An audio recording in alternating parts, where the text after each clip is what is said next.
Is Airbnb and short-term rentals worth it? There are so many opinions. We are going to go over our opinions today, and you're going to be able to make the decision on your own. Let's dive right in.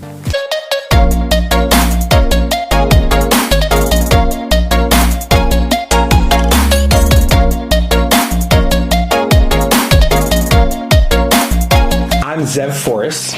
I'm Melissa Forrest. And this is why you should listen to us. We are short-term rental operators for the past 5 years.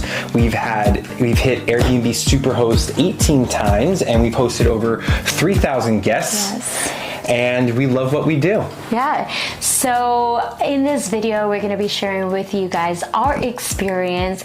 We're going to go over 3 pros and 3 cons as far as, is Airbnb worth it? So exactly. We want to make you decide, help you decide. We don't want to tell you if it's worth it or not. We're going to give you the pros. We're going to give you the cons. Top 3 from each. There are so many, but hopefully these 3 from each will give you a good idea of if you should dive right into it as well. Yeah. So pro number 1.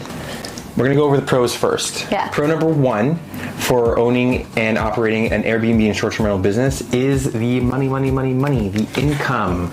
So from my experience, I used to sell commercial real estate, and Melissa used to sell commercial real estate as well, multifamily. I did retail, and I know for certain that the returns on those is typically in the very, very low percent range. Yeah. Probably about, depending on the location, it's in like the 3%, 4%, 5%, even especially 6 or 7, California, even 6 or 7%. Yeah, exactly. So the pro for short-term rentals is that it's a lot higher for a short-term rental business, and it's all different based on if you own a property, or if you do the arbitrage model where you sublease a property, you don't own it, or if you do co-hosting where you just do a management. But all 3 of those models are a higher return than the average long-term tenant.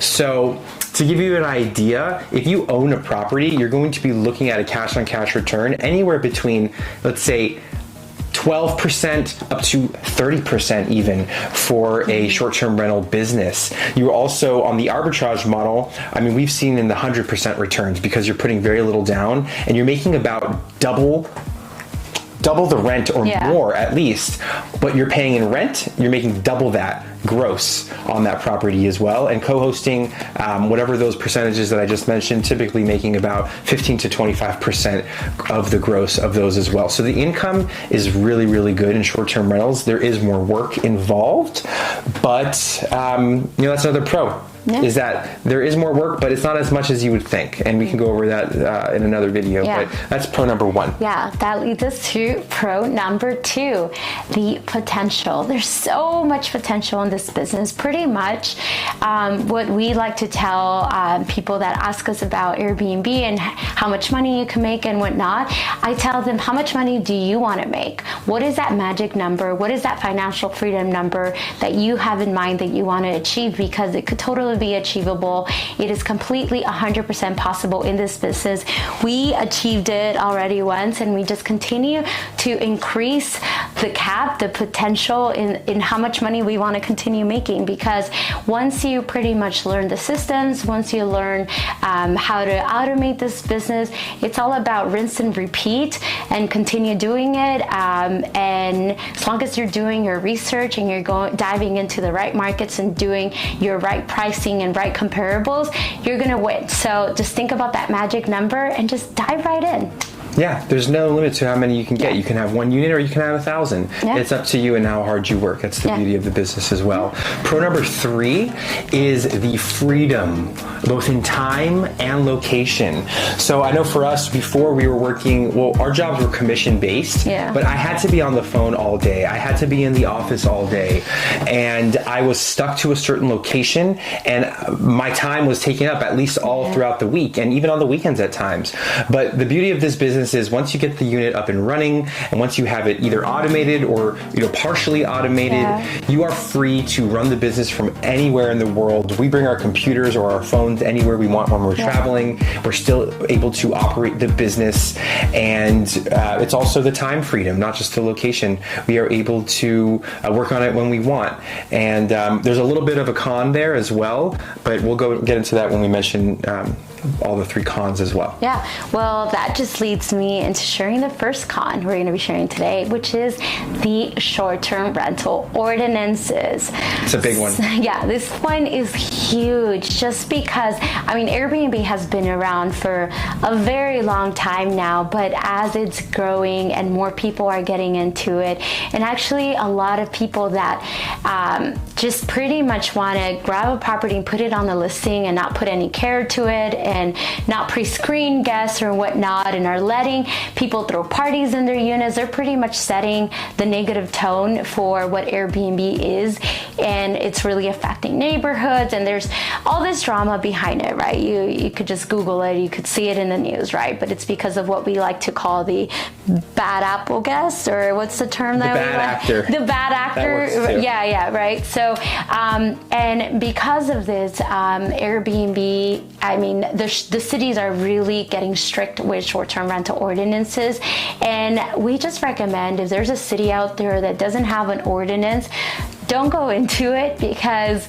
you don't know what type of ordinance is going to come in place. So the best thing to do is to research the ordinance, Google it, then call the city as well, just to confirm that the ordinance you're reading online is up to date.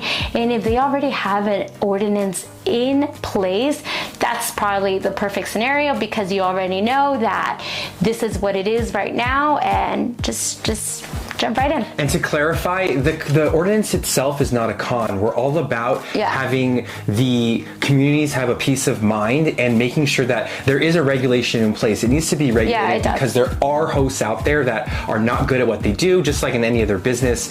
We are not against the regulations. Just know that it's a con because it's something that can be dropped on you out of nowhere. So if you are in a city that doesn't have one, it can be dropped on you and you have to pivot real quickly. Or if you are in a city that there is an ordinance, it can be changed. So it's a con in the sense that you have to keep your eye on it, and it's something that is out of your control. But we are for regulations as long as it makes it so that good hosts stay, bad hosts go. Yeah, that's good clarity. Thanks for sharing. Yeah. So the second con is that customer service, right? Not everyone loves customer service. Not everyone enjoys being in customer service, and this is a heavily customer service based. The customer here is your guest, and you always have to be hospitable. You or your team that you're training, that if you're handling communications yourself. So for example, if you have a guest that says something to you that rubs you the wrong way, or you have a guest that doesn't know how to get into the property because of their check-in code that you've given them, and they just don't read the instructions. This happens a lot. This happens a lot, and you're like, hey, look, I gave you the instructions, or however you handle it. You always have to handle these things in a hospitable way and in a nice way. That's customer service, right? You don't want to make them feel stupid. You don't want to make them feel like you're coming down on them. You don't want to create friction. You don't want arguments, and that's all customer service. So if you don't know how to do this naturally, if you don't want to take classes on it, you're not going to be good at it, and your business will start to fail. And if you don't hire someone that knows how to do that, your business will fail. So the con here, again, is that you do have to deal with customer service. It's kind of like something that you have to do, and you don't always want to do it, like cold calling. For a lot of businesses and sales, you have to cold call. No one really loves cold calling. It's something you have to do, but learn to love it, learn to get used to it, and you'll do well. I love it. She loves it. So hire someone like Melissa or get trained by her. She's excellent at it. Yeah, so that brings us to con number 3, no set schedule. So what we mean by this is that this is your own business. You are the CEO, you are the CFO, and especially when you're getting started in this business, you are probably carrying all the hats, right? And so if there's a guest, let's just say something happens and it's 12 a.m., right? And I don't know, maybe the battery of the lock died, right? You weren't looking at the batteries, and the battery of the self-check-in lock dies out and they're not able to enter the unit. They're going to message you, and if you're sleeping, that's going to be a problem, right? So this could happen as well as when we first started, we were going on some weekend vacations and we were out with some friends, and sometimes the friends were just completely disconnected from work. But if something came up in our business, we were handling it ourselves. And that's because in the beginning of this business, we were working in the business, not on it. But that's very common for when you get started. So unless you could really just start working on the business from day one and just create a team of experienced people to handle this for you from the beginning, then it's not really a con. But if you're working in the business at the beginning to pretty much make more of the profits, then that's what's going to be.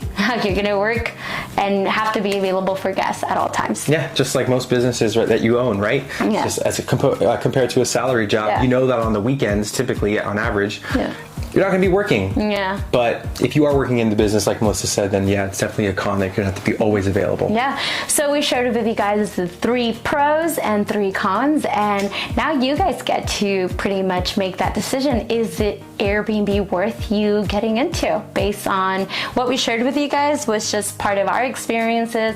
We encourage you guys to ask any other friends that you have that are in the business. There's also Facebook communities, just to see what's their take and what's their experience is. But if you truly want to know, we say just go for it.